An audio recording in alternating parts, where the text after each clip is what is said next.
So I want to show you how I took a real golfer with the help of the guys at JD Golf Academy and changed him from this to this. Mark struggled with straight shots. His driver and his iron would go left and right. He'd have a big two-way miss, so we wanted to gain consistency. We helped him with real lesson with the guys at JD Golf Academy using their gear system and straightened him up using something, a swing technique he hadn't thought about, something I've used in years for teaching, but I think lots of you probably are not thinking about this, and it transformed how he hit the ball and delivered the club. Let's show you what I mean. Remember to hit that subscribe button if you're not subscribed already. Free videos like this come in every week. Now, Mark's swing, he tended to stand the shaft up on the way down, so get quite steep with the shaft. He also struggled with the impact position being the club flicking forwards of his hand, that classic kind of flick forwards. And then there was something else that was causing this that we fixed, which is what's going to blow people's heads off. It blew his off. You'll see him progressing through the lesson as we go. So the object was to change this and to change impact here and get away from here, and the killer one, hands up here, which is something he'd never thought about. Now this is the beauty of measuring. What we found with Mark is that he would look at his impact position of here and want it changed. So he would think about doing things like this, which lots of you would. He didn't notice that his upper body was kind of stalling from rotating. It was stopping, which is what causes this or encourages this. This is what stalls this, or this makes that flick, chicken and egg. They work together. So he would be trying to get those hands further forward, which you couldn't do with your upper body stalling.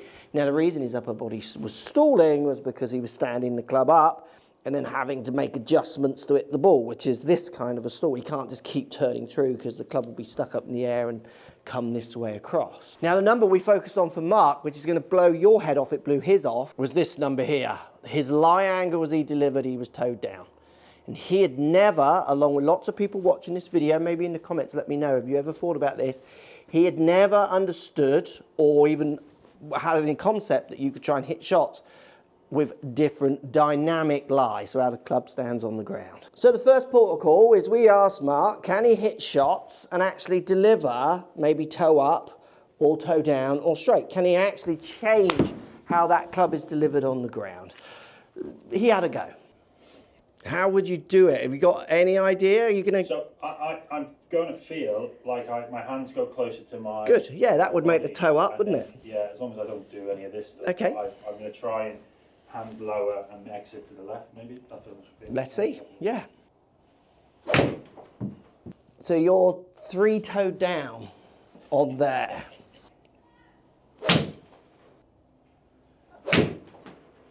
What's the number there? No, 2.6. So you are moving it. Yeah. And for you, this is the first port of call. Like, can you actually deliver the club, everything the same, but with the hands lower, with the hands higher?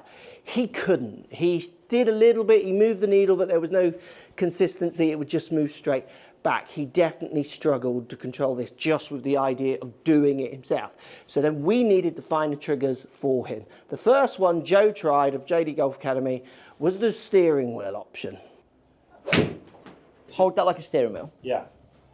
Go up to the top. Okay. So feel like you're just rotating your forearms that way more in transition. Okay. Instead of... Yeah, which is, yeah. Now where this one made some benefits, it definitely moved the needle a little bit. Again, it wasn't consistent. Mark would hit one where he'd get it like two toed up and then four in a row where it was just toed down and he couldn't feel the difference. So the final way that clicked for him and the way that will click for you, if you're trying to improve your impact position, you're trying to improve the way you swing the club correctly or not, what really worked for Mark, and it works for lots of students, is their understanding of where power comes from. So when we got Mark to simply try and chip the ball out in front of him, say from this position, so excessively kind of laid down, and just asked him just to kind of chip it forwards, he would deliver way toed up. No desire to pull and drag the handle down. He just rotated it through. His body opened up lots more and he delivered a way better lie. You go up and then Yeah, just go sort of up to top. Yeah, just go mid downswing. Stay there for me. Chip that out. 7.9 toe up. Yeah. So let's think about that. This is common with lots of golfers watching. Their idea of putting forces through the club is to really like pull hard or pull down on it, which is what often for lots of golfers is giving it this kind of standing up option, and then they know they can't hit it from there. Mark's quite skilled, so he doesn't just carry that momentum on. He does his adjustments to then try and kind of push it straight out in front of him. And it works. He plays off an okay handicap, but it doesn't work enough. It's not consistent.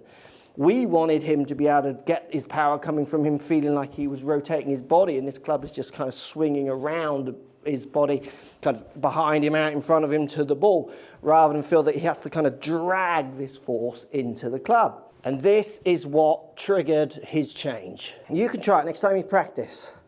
We got him to hit with, I've got it's like an 8-iron here, just like 20-yard, 30-yard pitches, feeling like you just swing the club around your body, putting no force through the handle, and just letting that club feel like it just lays down out in front of you and then back around.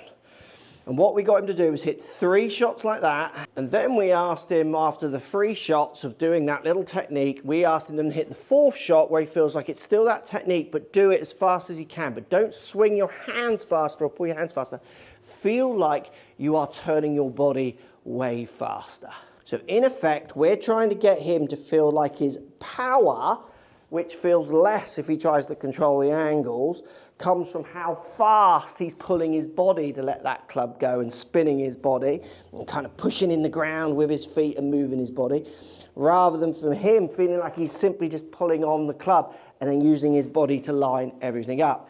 And if we went 3 shots and then the 4th one, a slightly bigger, faster version of it, that's when we saw these changes. Look at the 2 impact positions, so different. Look how much more we got those hands forward and his body slightly more forward and slightly more rotated, meaning as he came through, his chest actually started to open up a bit more rather than stall. Hips were slowing down, which they will, but his upper body stalled. These are much better kind of in relationship to each other than these 2.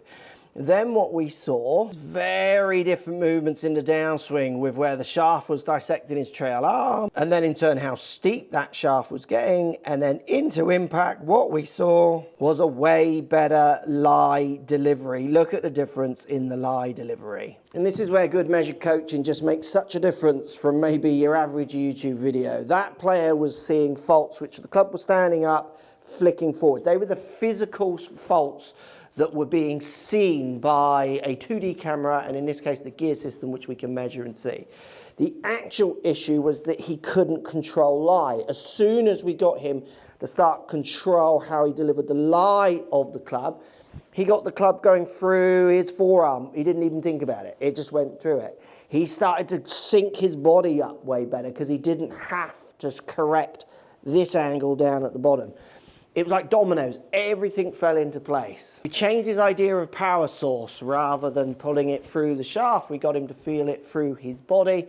That changed how he delivered the lie of the club, which in turn delivered different impacts. He started to hit the ball way straighter. So interesting, I think, for so many golfers, how finding that right domino to knock down can move so many things for golfers. 2 up. That's different. Remember, if you like the video, to hit that subscribe button. Plenty more free videos, hopefully helping you learn how to play better golf. If you want to learn how to hit your driver better, try this video. I made it and golfers are enjoying it.